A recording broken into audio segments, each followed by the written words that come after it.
हम नहीं जा रहे, आगे जा रहे। भैया पीछे आओ, आगे सट जाओ भैया पीछे आओ। एक सेकंड भाई, बस भाई आगे सट जाओ। आप हट जाओगे तो फिर हम हट जाएंगे। फिर यार सुभाष भाई आगे कहाँ जा रहे हैं यार? एक कार्तिक लाइव लोग पीछे रुको।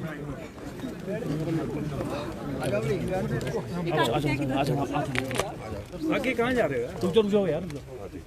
दोबारा को सर सबसे पहले बात बताइए।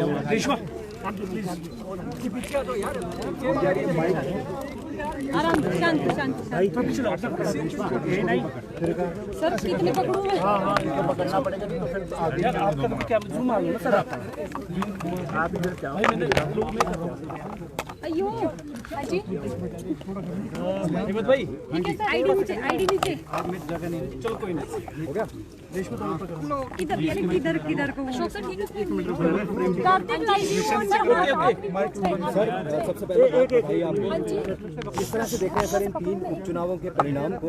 2 सीटों पर जो है वो आपको जीत यहाँ पर हासिल। देखिए, हेमंत सर आप क्या आईडी नीचे करो।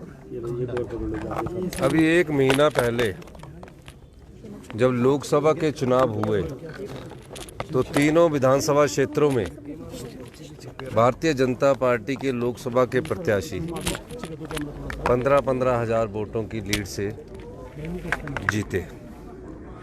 अचानक एकदम तीनों निर्दलीय प्रत्याशी के चुनाव हुए।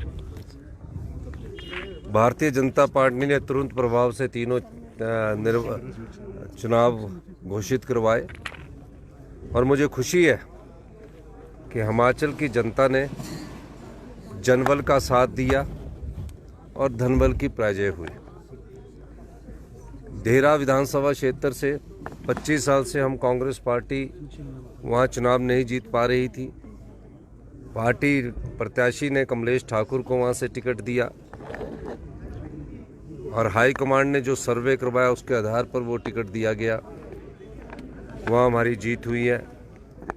नालागढ़ में आज़ाद प्रत्याशी थे और वहाँ भी हमारी अभी अंतिम काउंटिंग का दौर चल रहा है, वहाँ भी हमारी जीत सुनिश्चित है।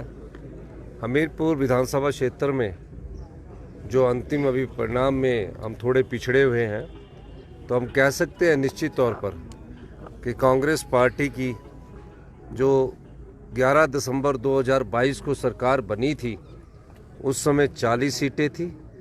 वो 40 की 40 सीटें अभी कांग्रेस के पक्ष में आई है और मैं दावे के साथ कह सकता हूँ ये जनता की जीत है।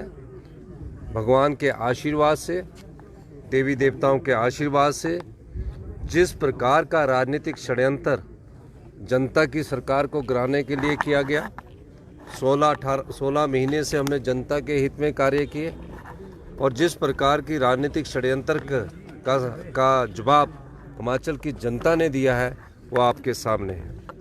निश्चित तौर पर ये लोकतंत्र होता है, इसमें मतदाता वोट डालकर अपनी भावनाओं का प्रकट करता है और मतदाताओं ने अपने भावनाओं का प्रकट किया। कुछ जगह एक विधानसभा क्षेत्र में कहीं ना कहीं रणनीति मतदाता ने वोट तो बहुत अधिक डाला है, बहुत कम वोटों से हम हमीरपुर में अभी पिछड़े हैं। फाइनल आउटकम पर ही मैं उसके बारे में कह सकता हूं, लेकिन 2 सीटों पर हम कंफर्टेबल लीड हमने बनाई है और मैं हिमाचल की जनता का, आम लोगों का, किसानों का, महिलाओं का, युवाओं का बहुत बहुत धन्यवाद करना चाहता हूं कि जिस प्रकार की राजनीति की शुरुआत भारतीय जनता पार्टी ने की थी, खरीदो फरोख्त की राजनीति की शुरुआत भारतीय जनता पार्टी ने की थी। 28 फरवरी से जो प्रदेश में अनिश्चितता का माहौल चल रहा था और पूर्व मुख्यमंत्री जयराम ठाकुर जी बार बार कह रहे थे कि 4 जून को 2 सरकारें बनेंगी और अभी भी जनता को ठग रहे थे कि हम तीनों सीटें जीतने के बाद दोबारा से सरकार बनाएंगे। तो मैं ये कहना चाहता हूँ कि जनता के जनादेश को स्वीकार करके आपको ये स्वीकार करना चाहिए कि जनता ने आपकी बात को ठुकराया है। सर, ये हिमाचल की राजनीति के लिए तो बीजेपी को एक जवाब था, लेकिन आपको लगता है राष्ट्रीय स्तर के ऊपर भी 13 सीटों के ऊपर चुनाव हो रहे हैं, जो इंडिया गठबंधन है उसको 6 के करीब जो है वो सीटें मिल रही हैं, लेकिन हिमाचल का संदेश आपको लगता है नेशनल पर्सपेक्टिव में भी इम्पोर्टेंट है, क्योंकि यहाँ सरकार गिराने की सरकार को गिराने। देखिए, हिमाचल के संदर्भ में जनता के बोर्ड से हम 40 विधायक चुनकर आए और नोट के दम से हमारी सत्ता को गिराने की कोशिश की गई। 28 फरवरी को इस बारे में पहला षड्यंत्र रचा गया और विचित्र बात यह है कि 1 महीना तक ये 9 के 9 विधानसभा क्षेत्र में अपने गए नहीं, हिमाचल की सीमा के बाहर आए नहीं। 1 महीना हिमाचल की सीमा के बाहर बैठकर ये पूर्व विधायक जो थे वो सरकार गिराने का षड्यंत्र रच रहे थे।